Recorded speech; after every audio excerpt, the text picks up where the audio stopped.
Halo guys, welcome back to my channel and I don't even know ini bakalan channel apa selanjutnya. Yang sudah follow aku di Instagram pasti sudah tahu alasan aku kenapa buat ini. Bukan aku untuk membela diri atau apapun, tapi aku cuma mau ngasih tahu kebenarannya gitu. Karena di balik ini aku percaya ya kesalahanku juga sangatlah banyak. Apa yang aku pikirin dan apa yang ada dalam otak, hati dan pikiran aku bisa ungkapin. Mungkin itu akan bikin hati aku lebih baik. Jadi aku mau kasih tahu ke kalian kayak yang kalian udah lihat di Instastory aku, kalau aku dan Fernando itu over. Ya, jadi kita udah kelar. Sebenarnya sangat banyak story-story yang pengen aku kasih tahu ke kalian di balik semuanya ini, tapi aku mau klarifikasi dan mau aku kasih tahu mampu aku untuk ngasih tahu kalian, dan tidak akan aku kurang-kurangin atau tidak akan aku melebih-lebihkan gitu.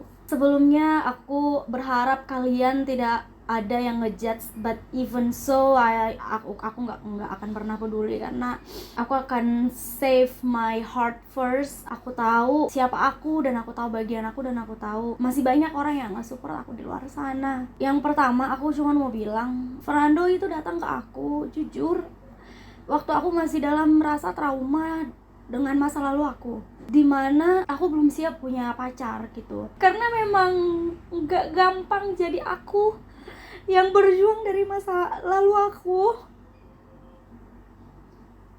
I've been through a lot. Aku tahu seberapa berat aku berjuang untuk jadi diri aku yang sekarang. Dan waktu dia pertama kali datang, aku bilang ke dia, waktu pertama dia bilang kamu siap untuk menjalin hubungan, aku bilang ke dia, aku warning dia, kamu nggak akan bisa ngehandle aku. Ada sesuatu yang masih belum kelar dalam diri aku.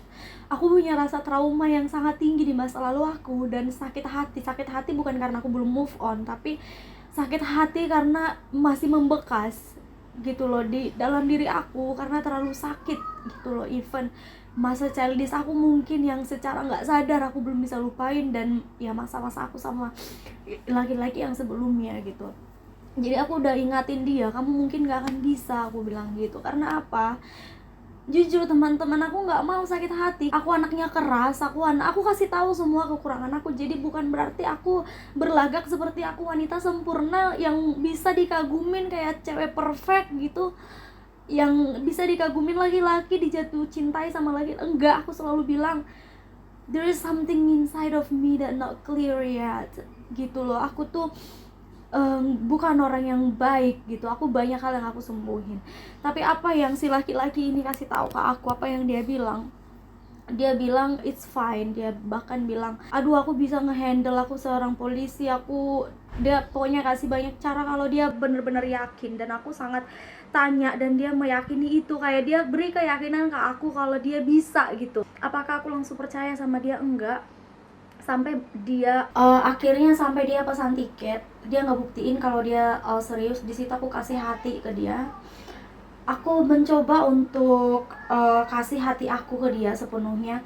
Aku mencoba untuk mencintai dia gitu, karena kayak oh ya udah, berarti laki-laki ini serius, laki-laki ini bener. Aku bilang, aku berpikir gitu. Sebelum kita ketemu itu, for the first time aku banyak ngelakuin kesalahan ya, karena balik lagi memang dengan yang aku bilang tadi, penyakit aku itu memang aku sering banget maki-maki dia. Aku anaknya memang sensian, jadi aku tipe orang yang kalau ada laki-laki yang nyakitin aku sedikit, aku langsung save myself. I don't know guys, kalau misalnya ada dari antara kalian yang seperti aku, dan I hate myself to be like that. I don't like to be like that. I want to be like a normal girl, you know guys. Aku nggak mau berpikir kalau misalnya kalau laki-laki begini aku harus begini. I hate myself. Aku benci itu. Aku mau berubah, aku gak mau seperti itu gitu. Tapi in that time aku masih seperti itu tanpa aku sadari. Setiap dia punya kesalahan, aku selalu nyakitin dia, dan which is aku gak suka gitu loh. Dan aku juga ngerasa aku kasihan nyakitin dia gitu. Dan dia sangat sabar. Sampai kalau kalian tahu pun, sampai detik ini aku bikin video ini, aku selalu bangga-banggain dia. Even apapun yang dia ngomongin ke aku di belakang, aku selalu bangga-banggain dia. Karena apa? Kesalahan dia tidak akan pernah aku lihat dan aku kasih tahu ke orang-orang. Karena menurut aku dia cukup banget sabar dengan sifat aku gitu. Waktu kita ketemu semua baik-baik aja, nggak ada yang kayak aku marah dan segala macam, nggak ada. Aku ngerasa kayak safe banget, kayak aku ngerasa di dunia ternyaman, nggak pernah aku rasain seumur umur gitu. Kayak aku ngerasain the real punya seorang laki gitu. Tanya nikah sama aku ngerasa ya udah, mungkin laki-laki ini yang akan megang tangan aku sampai aku naik nanti, sampai aku sembuh, sampai aku akan panggil dia, he's my hero, my only one. I mean, di samping Bapak dan Tuhan Yesus gitu. Tapi aku percaya ini sangat berarti, laki-laki ini bagi aku gitu, karena ini yang aku tunggu, laki-laki seperti ini gitu. Terus sampai akhirnya oke, dia tanya ke orang tua aku, dia ketemu sama orang tua aku, nanya ke depan papa aku sendiri, apakah papa aku kasih aku nikah sama dia. Papa aku bilang tanya anakku, sampai dan aku meyakini juga dengan gentlenya dia.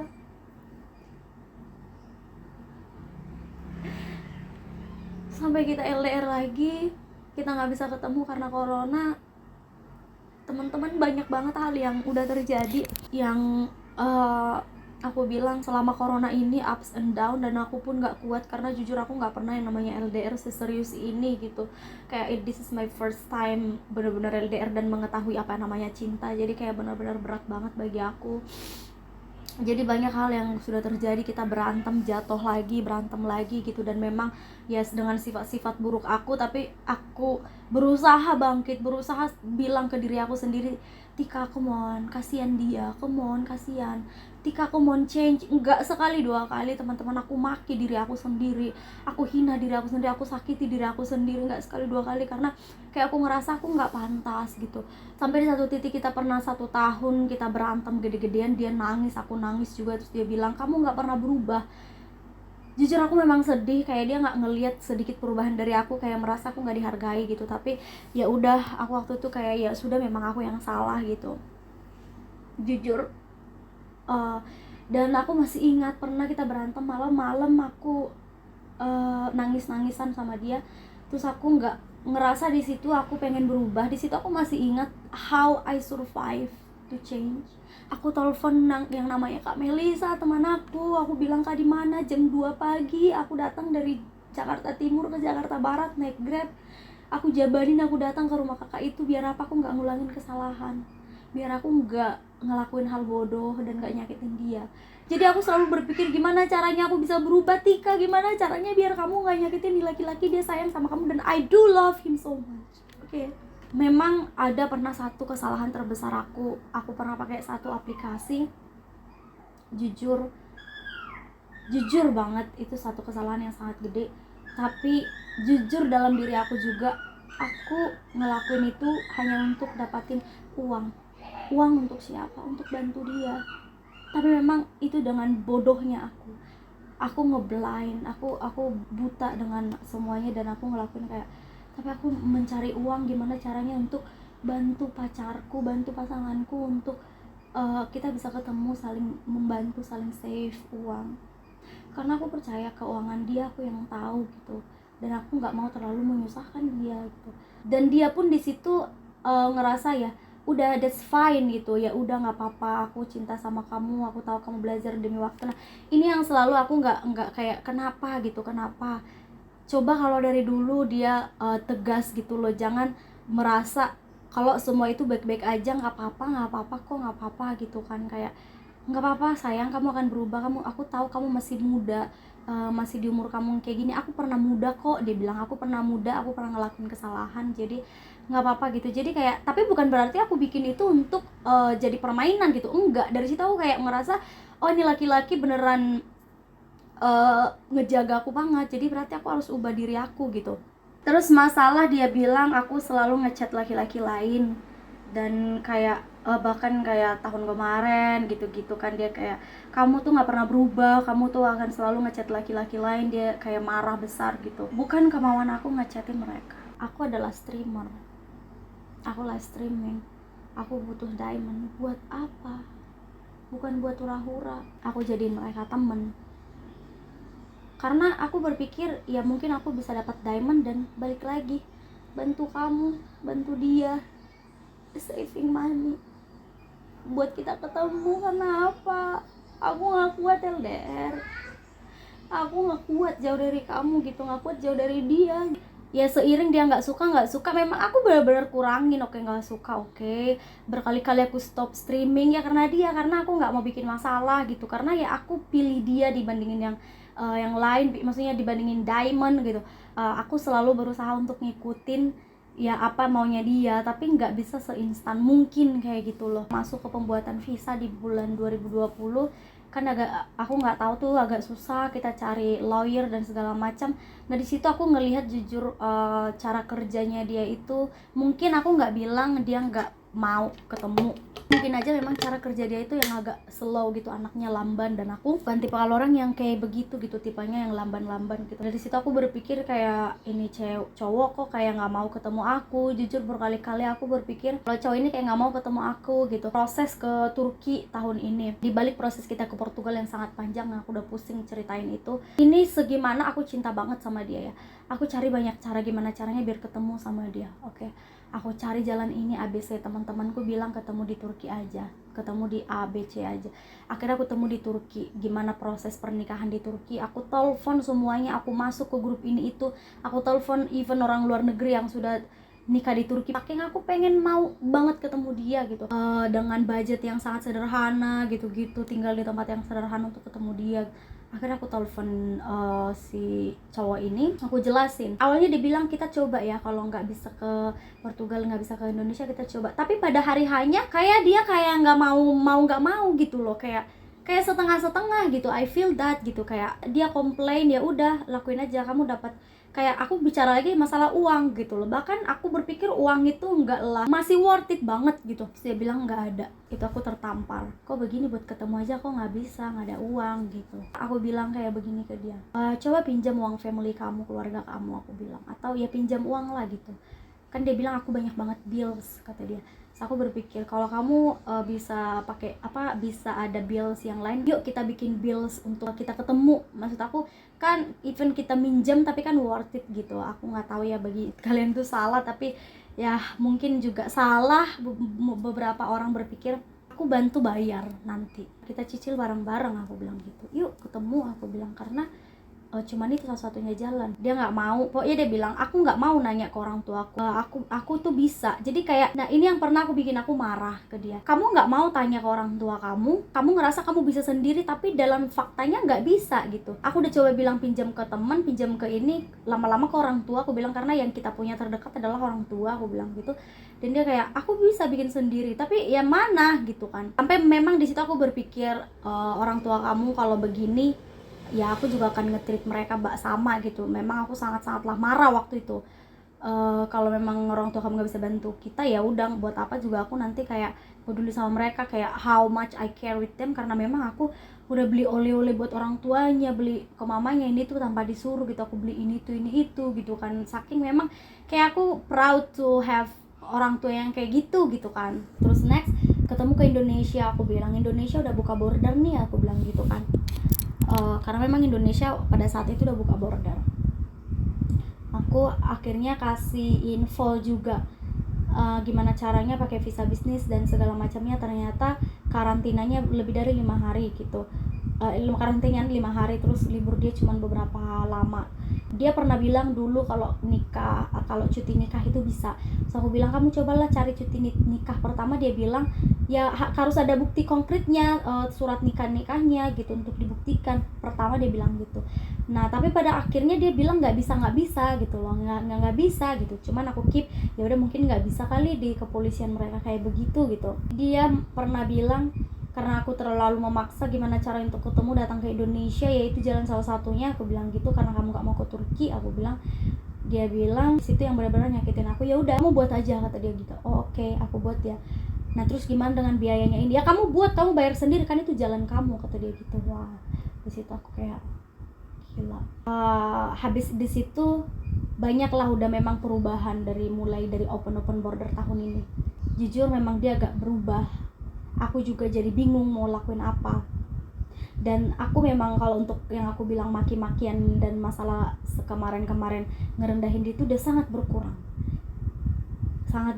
Aku proud of myself di samping itu, karena di samping itu aku berusaha berubah. Lama-lama kok makin susah hubungan ini, tapi kita masih kayak berusaha untuk ngebangkitin. Aku berusaha untuk bertahan. Di situ kita udah kayak ngerasa banyak banget lah masalah gitu, mulai dari komunikasi, mulai dari dia sibuk, dan mulai dari dia udah nggak ngirim uang beberapa bulan, 2 bulanan gitu, karena dengan alasan dia banyak banget bayar bills dan segala macam. Tapi aku ya benar-benar terima itu, dan juga pun mulai dari situ uangnya itu yang setiap dia kirim aku berusaha tabung untuk gimana caranya kita ketemu nanti gitu, nggak sama sekali lagi aku pakai untuk keperluan aku gitu. Sama ke masalah Turki, dia nggak mau ke Turki dan dia nggak mau ke Indonesia, yang dimana dia bilang itu dia ya udah kamu bayar aja, itu kan jalan kamu lakuin ke Indonesia, aku datang, masalah uang aku nggak peduli, dia bilang. Terakhir aku sangat kesel, terus aku matiin teleponnya, aku udah kesel banget. Terus dia bilang we talk later, dia bilang gitu terakhir. Ya sudah dong, aku nggak ngubungin dia juga nggak ngubungin aku selama 4 hari kalau nggak salah.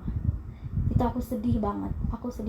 Aku pergi ke aplikasi Meet Me dan aku ketemu sama salah satu teman aku ngobrol doang dan aku nggak flirt maksudnya sama sekali. Nah, ada teman aku, salah satu teman aku dari USA, ya ngechat kayak minta nomor, minta Snapchat.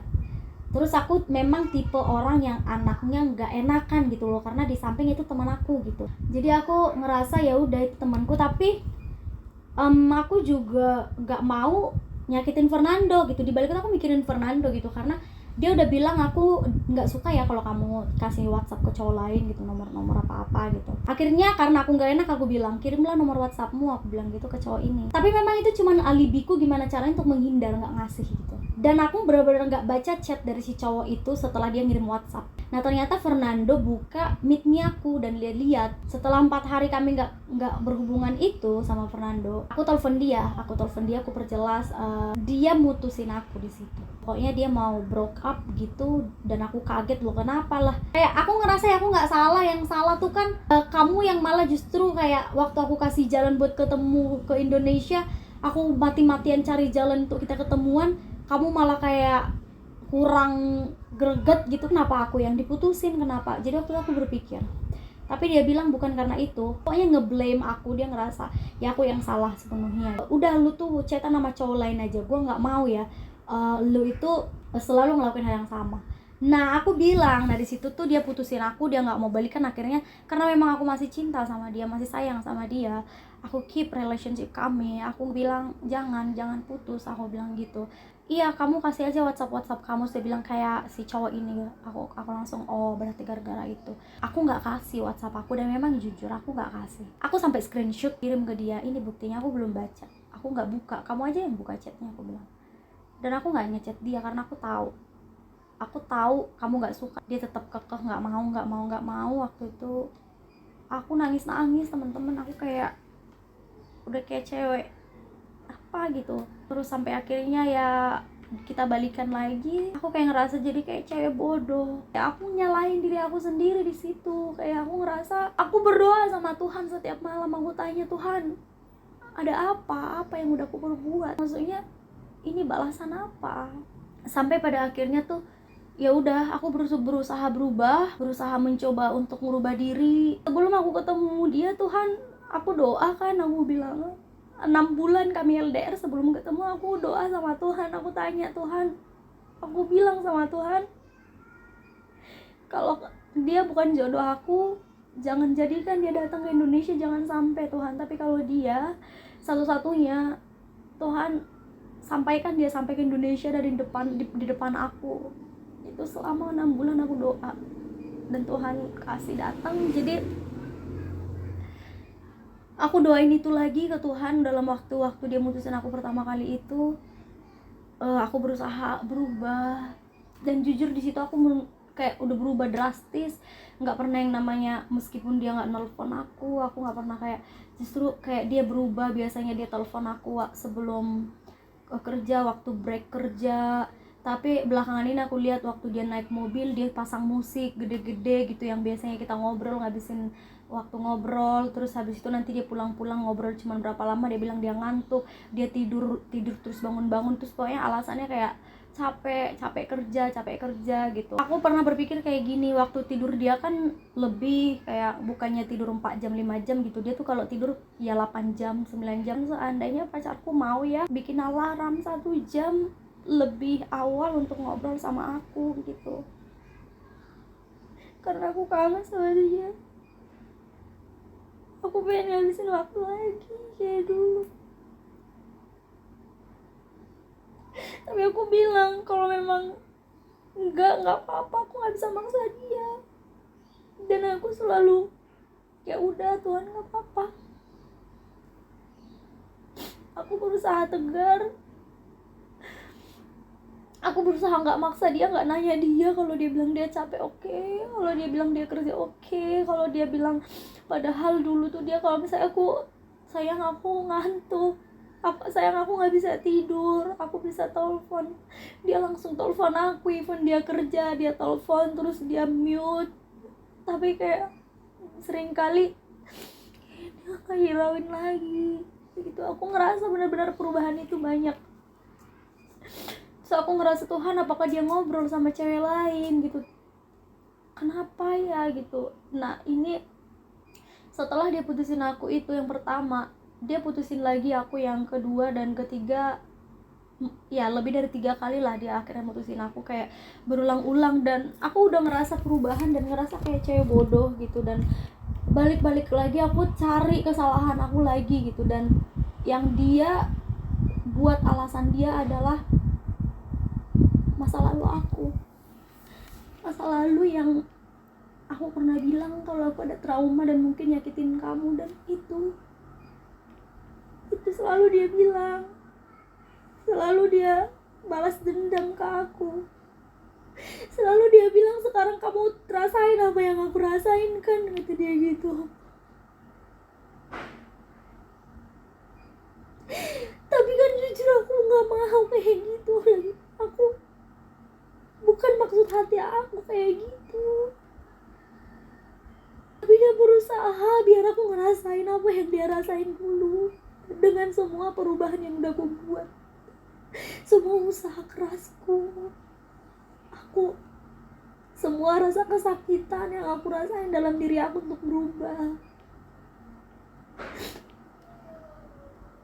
ternyata aku gak dapat hasil.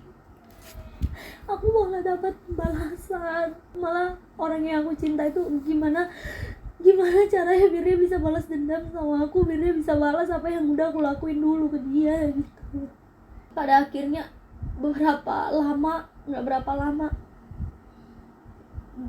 berapa hari lalu dia bilang, aku cuma bilang gini, karena aku beneran kangen sama dia kan, kurang waktu. Aku cuma chat, sayang, aku tahu kamu sibuk, sayang aku tahu, tapi aku cuma pengen kamu sadari kalau aku di sini. Maksud aku ada.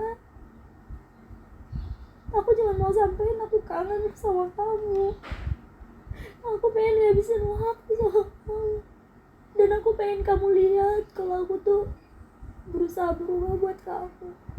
Aku mau sayang aku berhasil. Lihat deh, udah sebulan aku gak ngelakuin kesalahan kan sayang. Lihat deh, aku berusaha untuk dia apresiasiin. Dan aku sangat proud of myself gitu, karena pada akhirnya aku temuin perubahan itu, aku temuin jawabannya gitu. Dia bilang intinya aku nggak mau ngabisin waktu buat orang kayak kamu. Aku langsung kaget, aku bingung gitu loh, apa yang terjadi ya, kok kayak bukan nggak ada masalah apa-apa tapi kok tiba-tiba diginiin gitu loh. Mas aku kayak gitu aneh gitu loh, kayak dalam arti kok seenaknya aja. Kalau dia nggak pengen ngomong sama aku ya dia nggak mau, kalau dia pengen ya dia pengen, so who am I gitu. Kayak lalu gue siapa? Iya, kamu berubahnya telat, kata dia gitu. Kamu telat berubahnya, kenapa kamu berubah sekarang, kata dia. Kenapa kamu berubah sekarang? Kenapa kamu berubah saat aku udah bosen sama kamu? Dia bilang gitu. Aku udah perasaan cinta yang aku rasain udah hilang. Aku keluar kamar, aku nangis sejadi-jadinya. Aku nangis sejadi-jadinya dan dia even gak ngeliat itu. Dia gak peduli, Aku udah nangis, aku udah kayak kenapa, aku bilang gitu, what's going on. Dia even gak ngeliat tangis anakku, gak ngeliat betapa hancurnya hati aku. Dia pergi mandi terus dia siap-siap pergi gitu, dia teriak-teriak gitu loh, dia teriak-teriakin aku dan segala macam gitu. Aku sampai kaget. Yang aku lakuin tuh cuma nangis dan berusaha tenangin dia. Dia pokoknya dia bilang aku nggak tahu apa yang terjadi dalam diri aku, kata dia. Aku tanya lagi, apakah kamu ngobrol sama cewek lain? Aku bilang gitu. Nggak mungkin rasa cinta bisa hilang dan bosan tiba-tiba. Aku bilang pasti ada sesuatu. Kamu mau aku teriakin lagi? Aku bilang aku nggak ada ketemu sama cewek lain, nggak ada ngobrol. Sayang, kalau kemarin aku masih suruh kamu stay sama aku, tapi sekarang aku nggak bisa. Aku bilang jawabannya adalah kamu udah nggak cinta sama aku. Kalau kamu bilang kamu masih cinta sama aku dan kamu masih sayang, aku mungkin bisa bertahan, tapi dalam arti kamu udah nggak sayang sama aku udah nggak bisa suruh kamu tinggal sama aku bilang. Matiin teleponnya. Aku sakit banget di situ. Tapi dia bilang, bisa nggak aku telepon kamu setelah ini? Dia malah nanya, bisa nggak aku telepon kamu besok setelah aku bangun? Dia bilang. Jujur aku nggak tahu itu artinya apa. Ada sesuatu yang mengganjal. Tadinya tuh aku cuman pengen ngomong, mungkin aku wanita bodoh banget kali ya, kayak bucin banget nggak sih. Terakhir kalinya aku ngomong ABC, pokoknya apa yang aku rasain. Aku bilang mungkin banyak banget kesalahanku dalam kehidupan ini, dalam masalah perhubungan ini. Dan kemarin kamu bilang kamu bosan sama aku karena aku berubah telat. Itu nggak salahku, bukan salahku berubah telat. Menurut aku nggak telat loh, 1,5 tahun akhirnya bisa berubah. Usaha, aku paksa diri aku, even gak jadi diri aku sendiri lagi. Teman-teman, rasa trauma itu real loh. Itu gak dibuat-buat sama manusia. Tapi laki-laki yang satu ini selalu bilang ke aku, setiap manusia punya masa lalu. Kamu tahu cara ngatasinnya. Udah, jangan berlagak punya alasan dengan masa lalu. Jangan bawa masa lalu. Aku berharap ada orang yang datang ngeliat aku, I'm proud of you. Lu bisa, lu kuat. Aku kira orangnya adalah dia, tapi malah dia sangka aku hanya buat alasan. Dia gak tahu seberapa aku bencinya dengan diri aku, dengan perilaku aku.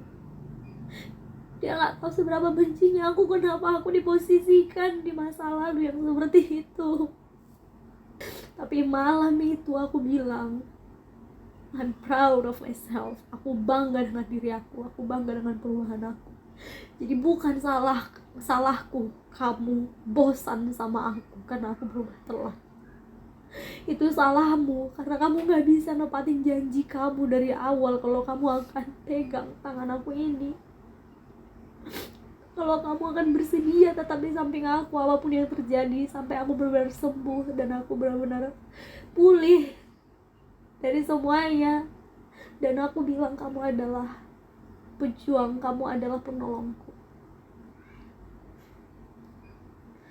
Kamu gak bisa jaga komitmen aku.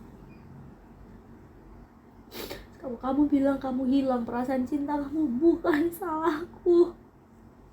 Kak, teman-teman, kalau kalian ngerasain hal yang sama, that's not your fault, trust me. That's not your fault, you did great. Kamu berusaha, bukan salah kita. Itu salah mereka yang gak bisa berkomitmen, menjaga komitmen mereka untuk tetap cinta sama kita, ngelihat perubahan kita, ngelihat hati kita, ngelihat seberapa susah kita berubah ngejalanin hidup ini. Bukan salah kita. Dan aku bilang bukan salah aku. Karena apa? Aku bilang pada akhirnya orang jahat ini, cewek jahat ini adalah orang yang satu-satunya bertahan sampai akhir, yang stay mencintai kamu, yang stay ada, yang gak nyerah. Itu aku bilang kayak gitu. Aku bilang, dia minta maaf. Waktu itu aku cuma bilang, udah kita kelar ngobrol ya, aku bilang. Dia nangis, nggak tahu kenapa dia bilang kita mulai dari nol yuk gini. Aku jujur, aku cinta juga sama kamu. Dia nangis, maafin aku, dia minta maaf. segala macam. Ya aku matiin karena aku masih pusing, dan jujur ya itulah bucin lagi, aku nggak bisa bilang enggak, kita udahan aja gitu. Karena jujur teman-teman, I do love him gitu loh. Nggak ngerti, kelar teleponannya nanti aku telepon lagi kata dia gitu ya, even gak ditelepon lagi sih. Akhirnya aku bangun tuh, aku pergi pulang ke rumah dan segala macam gitu. Singkatnya pokoknya dia kita ngobrol-ngobrol, dia kayak bilang aku sayang loh sama kamu, aku cinta sama kamu, pokoknya dia kayak nunjukin lah. Tapi jujur di situ waktu habis setelah kelar telepon itu, tahu nggak yang keluar dari mulutku? Mati teleponnya, tiba-tiba keluar dari mulutku gini, that's lie. Bayangin, aku nggak sadar, tapi itu keluar dari mulutku, itu kebohongan, itu bohong, kamu bohong. Nggak ngerti kenapa, tapi aku kayak ngerasa kalau dia tuh nggak benar-benar serius. Nggak ngerti. Kemarin malam kita teleponan, aku udah coba lupain gitu rasa sakit yang dia ninggalin aku berkali-kali gitu, yang dia bilang memang masih terngiang-ngiang dalam otakku, yang dia bilang dia bosan sama aku, dia nggak cinta sama aku, sakit banget gitu. Tapi aku berusaha lupain, berusaha gitu, aku kayak bisa yuk gitu. Jadi tadi malam itu aku berusaha untuk mengingat masa lalu kami gitu, waktu kami ketemu pertama kali datang ke Indonesia. Ingat nggak yang kita pergi ke sini, ke Bali, di Jakarta, ketemu orang tua aku. Terus kita ketawa-ketawa kan, kita ketawa-ketawa di situ. Terus aku ketawa gitu. Kita kayak pokoknya kita bahagia banget tadi malam itu guys, bahagia banget kita. Kayak aku rasa kita tuh udah kayak Tuhan udah baik-baik aja semuanya. Kayak tadi malam itu terakhir teman-teman aku rasain dia setelah masalah-masalah yang banyak. Tapi tadi malam aku kayak ngerasa dia yang dulu balik, aku kayak nemuin tunangan aku yang dulu yang aku kangenin. Terus kita ketawa bareng gitu loh, kayak aku ngerasa bahagia tadi malam. Aku kayak makasih ya gitu. Waktu aku ketawa-ketawa itu dia tiba-tiba nangis. Tadi malam dia nangis, kenapa sayang? Aku bilang, kamu akhirnya ketawa lagi setelah lama. Karena memang jujur teman-teman, bahkan banyak orang yang bilang, kok kamu murung sih, kok kamu kayak gak ada kebahagiaan sih gitu. Tapi dia bilang tadi malam aku bahagia, ternyata kamu bisa ketawa lagi. Dia nangis, aku kangen lihat ketawa kamu, kata dia gitu. Makasih ya sayang udah ketawa, kata dia. Thank you honey, kata dia. Saya bilang, maafin aku ya, dia minta maafin aku ya, udah pokoknya ya maafin aku atas semua yang aku lakuin gitu. Aku nggak tahu kan kenapa aku begini, kata dia.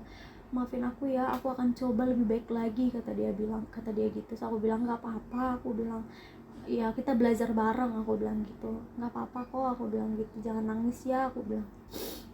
Udah kita ngobrol-ngobrol lagi, coba nyanyi gitu kayak dulu, karena kita dulu suka nyanyi. Terus akhirnya ya udah waktunya untuk tidur, aku tidur. Terus habis itu udah dia ngechat aku, dia bilang gini, aku terakhir chat yang banget aku ingat tuh, dia bilang makasih ya, aku sangat mencintai kamu, kata dia.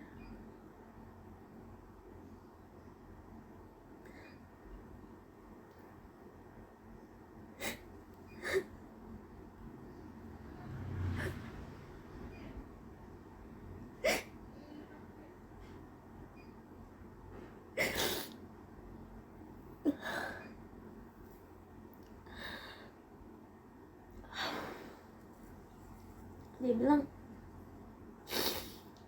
aku sangat mencintai kamu.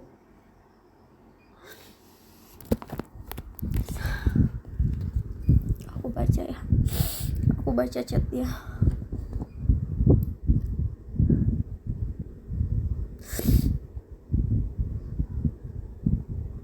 Dia bilang gini, I'm sorry, I never stop loving you. Jadi dia bilang sebenarnya aku nggak pernah berhenti mencintai kamu. Terus dia bikin tanda sedih. I'm sorry for being trapped in the past. Jadi dia kayak terjebak di masa lampau yang bikin dia nginget masa lampau yang aku lakuin gitu. But I move on, kata dia. I teach you how to get through it, and I will do it too.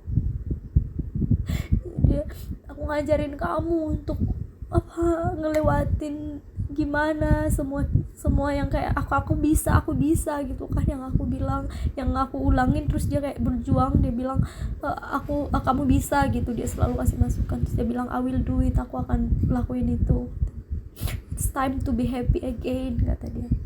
Terus aku bilang, how can I trust you to not make the same thing in the future, nanti di masa lampau, di masa depan. Terus kata dia, aku bilang aku takut. Dia bilang, I will try to be better, I promise. I already miss you, I miss our good times, I miss loving with you, even when heart is expensive. I do love moments, but I love them because I love people who is sharing them with me. Terus aku bilang, I need this.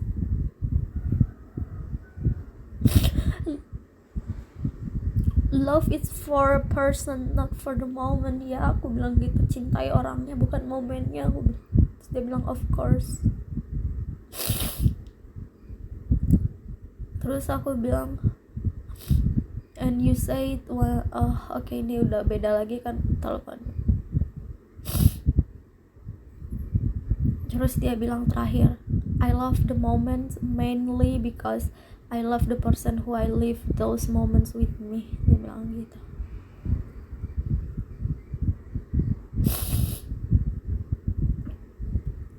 Habis itu udah, baru aku tidur. Aku bilang bangunin aku besok jam 7. Akhirnya dia bangunin waktu jam 7 besoknya. Oke, aku bangun, dia tidur kan. Terus kira-kira jam 4 subuh di tempat dia, aku lihat kok dia ngerit. Tuhan, sakit banget. Aku lihat dia nge-read Instagram aku sama WhatsAppku, tapi nggak balas gitu, kenapa gitu.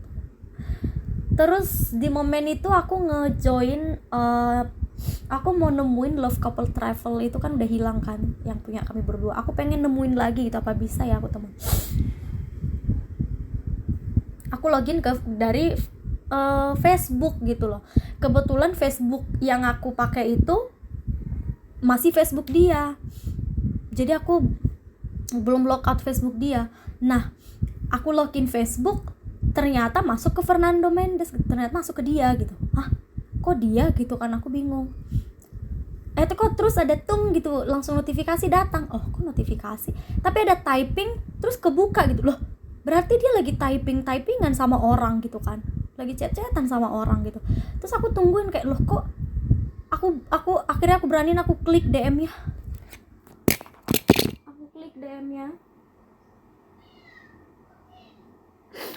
Ternyata dia lagi ngechatin banyak cewek. Dia ngechatin banyak cewek dari atas sampai bawah. Hi, how are you? Hi, I'm sorry. Ingat nggak perempuan yang dulu ngajak dia tidur itu, dia chat. Perempuan yang dulu ngegoda-goda dia, gimana sih cantiknya Tika itu, kenapa sih kamu mau sama Tika? Dia chat lagi. Perempuan, pokoknya setiap perempuan yang dulu itu dia chatin balik, dia chat. Segala macam perempuan dia scroll semuanya, dia chatin. Ditanya sama dia satu persatu. Hi, how are you? Hi, send me your picture, gitu-gitu. Dia minta foto dari cewek itu, beberapa cewek. Terus dia bilang gini, follow me, gitu-gitu, follow aku ya, kata dia gitu lagi ke cewek. Pokoknya banyak. Aku nggak nyalahin si ceweknya ya, aku kaget, langsung shaking dong guys. Tapi teksku nggak dibaca sama dia, bayangin, chatku nggak dibaca sama dia. Apa yang dibaca tuh chat itu, dia buka chatku itu, tapi nggak dibaca sama dia. Akhirnya aku telepon, nggak diangkat. Akhirnya diangkat. Aku bilang, aku masih acting, sayang, kok kamu baca sih chat DM ku Instagram, tapi kamu kok nggak baca kamu kok nggak balas sama WhatsAppku? Aku bilang, iya maaf, aku pergi ke toilet sayang, aku ngantuk, aku masih ngantuk, terus aku pengen pipis. Terus aku ke toilet, aku pengen buang air kecil, aku ke toilet. Jadi ya aku keklik aja notifikasi kamu. Yakin kamu gak ngomong sama cewek lain? Yakin, aku bilang. Ih, kamu tuh ya berkali-kali aku bilang enggak, kata dia gitu. Come on, kamu tuh gak percaya ya sama aku, kenapa sih lagi-lagi kamu bahas itu? Ya udah ya, jadi pokoknya dia kayak berlagak ngantuk. Oke. Habis dari situ ada lagi tuh chat-chatan cewek itu pada masuk gitu kan, beberapa. Terus ada beberapa cewek yang nggak balas, dia tetap balas. Hey, kamu kenapa? Kamu kayaknya jauh, ada apa sih sama kamu? Kayak gitu-gitu dia. Berasa koma, guys. Terus akhirnya aku bilang, aku nggak tahan dong, aku langsung bilang, kamu nggak usah bohong. Aku tadinya mau ngikutin game dia, tapi jujur aku berpikir lagi kayak gini, kalau aku ngikutin game dia nanti aku kena mentalku lagi yang kena, nggak mau deh gitu.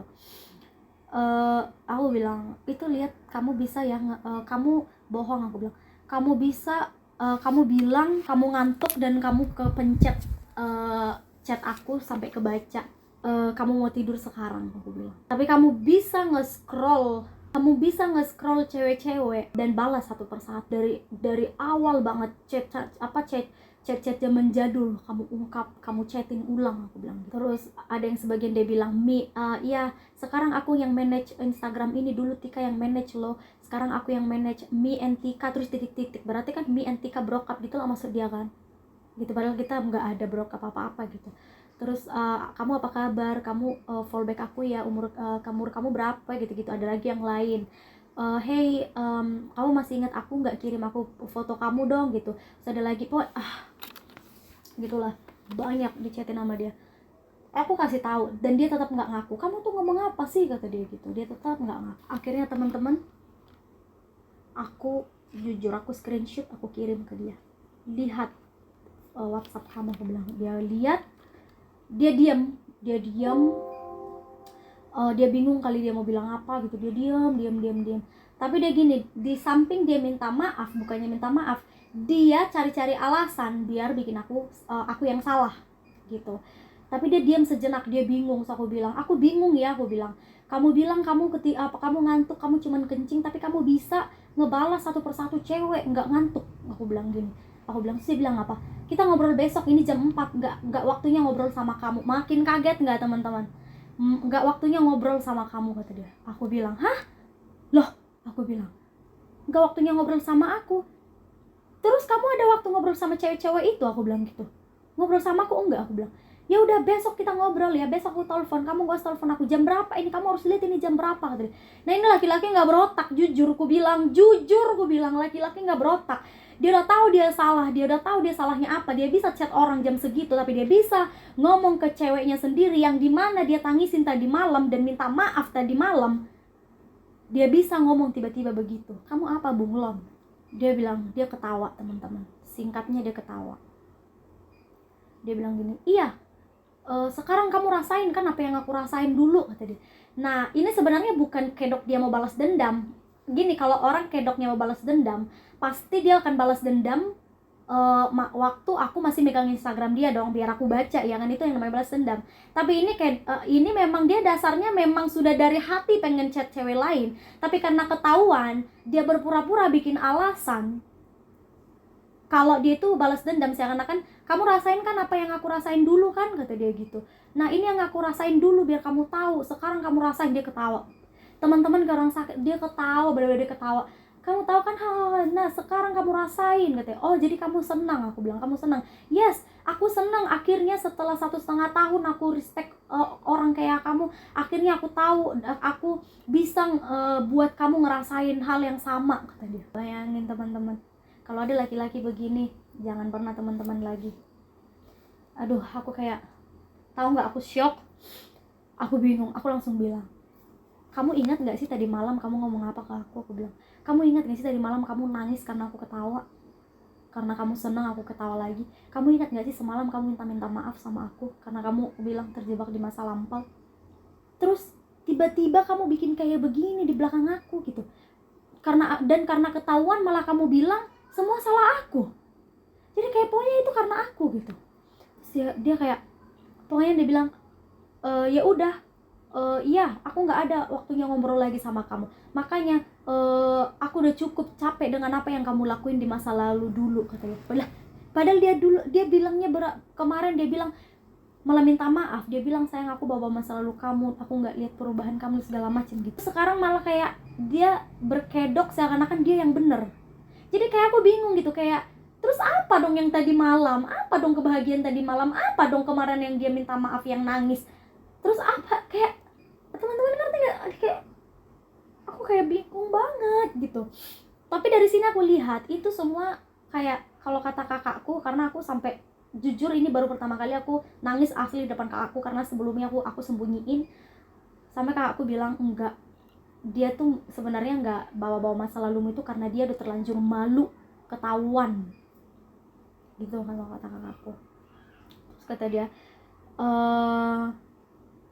dia nutupin kesalahannya itu, dia marah-marah sama aku, dia matiin telepon, terus aku telepon lagi, dia marah-marah, udah kamu tuh, aku bilang nanti aku telepon kamu ya, kata dia, kamu jangan ganggu aku mau tidur, kata dia gitu. Sampai akhirnya dia lock out Instagramnya itu. Bayangkan di hari itu aku bilang, kenapa kamu lock out Instagram kamu, aku bilang iya biarin aja, terus kamu bisa nggak ngomong sama aku tapi bisa ngomong sama cewek itu, aku bilang iya. Emang kenapa? Aku ngomong sama cewek itu karena cewek itu tidak akan pernah ngerendahin aku, kata dia gitu. Cewek itu tidak akan pernah ngerendahin aku. Jadi dia mau suka dia pergi ngobrol sama cewek itu. Jadi berarti dia itu nggak sepenuhnya terima aku, terima perubahan aku, masa lalu aku, keburukan aku, kekurangan aku, dia nggak terima. Jadi dia menjadikan itu kayak seakan-akan dia bertahan, dan dimana saatnya untuk dia balas dendam, dan inilah saatnya dia balas dendam gitu. Yang aku rasain itu. Dan tapi balas dendam yang dia lakuin menurut aku tuh keterlaluan gitu, karena even pun aku nggak pernah yang namanya chat laki-laki yang sampai begitunya gitu loh, sampai berderet seperti itu, enggak. Balik lagi, aku chat laki-laki ya untuk apa? Untuk ngasilin uang, untuk apa bantu dia gitu, mostly of them ya itu gitu, karena aku nggak pernah berusaha untuk gimana caranya untuk selingkuh, nggak pernah. Terus sampai akhirnya itu kamu ada kakak kamu ya di situ. Iya, kakakku lihat karena aku udah capek nutupin semua kebohongannya. Aku bilang sih, dia bilang, dia ngoceh-ngoceh depan kakakku, sampai kakakku, ih gila ya ada cowok kayak gitu cara ngomongnya, sampai kakakku bilang. Terus dia bilang udah ya, dia ngomel-ngomel, oke berarti sekarang aku harus pergi, kata dia gitu. Kakakmu udah tahu apa yang aku lakuin, tapi kayak pokoknya masih bela diri, tapi terus kakakmu itu akan ngelihat kekurangan aku doang seumur umur gimana pun caranya. Jadi ya udah, dia beneran, dia malah kayak yaudah aku pergi aja gitu. Dan kalau teman-teman bilang apa bisa balik lagi, aku tanya lagi, balik ke teman-teman, kalau udah sampai digituin, direndahin, kayak dianggap bukan wanita, jujur aku jatuh. Aku sampai sekarang masih nggak yakin, dan aku tanya gini, apa kebaikanku selama ini sama laki-laki selalu apa aku nggak pantas dicintai? Karena yang aku lakuin itu, aku selalu menghargai laki-laki, dan di masa lalu aku selalu kasih yang terbaik buat laki-laki. Tapi dibalik itu jangan pernah membenci dia, teman-teman. Kalian bisa support dia, dan aku juga akan berusaha untuk tidak membenci dia. Aku berusaha untuk ikhlas dan memaafkan, karena saat kita memaafkan dan kita ikhlas, maka hal yang lebih baik lagi akan datang ke kita, karena menyimpan dendam itu gak baik. Jadi makasih udah dukung kami selama kurang lebih 2 tahun ini. Kami gak bisa kasih yang terbaik, maaf banget untuk yang bilang kadang aku sedih, kakak aku jadiin panutan, kakak aku ini, karena aku juga berpikir akhirnya hubungan aku tuh udah melewati fase masa laluku yang buruk. Ternyata teman-teman, kata Tuhan, belum saatnya. Jadi aku pikir dari semuanya ini, teman-teman, untukku ya it's time to move on. Tolong doakan aku yang terbaik. Lagi-lagi kalaupun ada haters yang bilang ABC, nggak apa-apa, aku terima itu, dan aku akan jadikan itu sebagai patokan untuk aku jadi lebih baik lagi. Aku dapat banyak banget pelajaran dari sini. Semoga kedepannya lebih baik lagi, dan apapun yang terjadi ke depannya dalam kehidupan aku, baik pun kehidupan dia, semoga semuanya akan baik-baik. Aku mendoakan dia biar dia tuh semoga sehat, semua pekerjaan dia lancar, keuangan dia naik, nggak ada masalah keuangan lagi, dan dia benar-benar nemuin perempuan yang di hati dia yang sepenuhnya 100% tanpa ya dapatin hal yang dia mau ketemu gitu. Ya sudah, aku udah lakuin bagian aku, teman-teman. Aku udah kasih hati sepenuhnya, terima dia apa adanya, terima segala macamnya. Dengan kurang lebihnya aku berusaha untuk jadi lebih baik, dan aku berharap dia berusaha untuk jadi yang terbaik lagi ke depannya, untuk orang yang terbaik buat dia. Thank you so much. I hope can see you in the next video with another part, not with the couple part anymore maybe, and see you.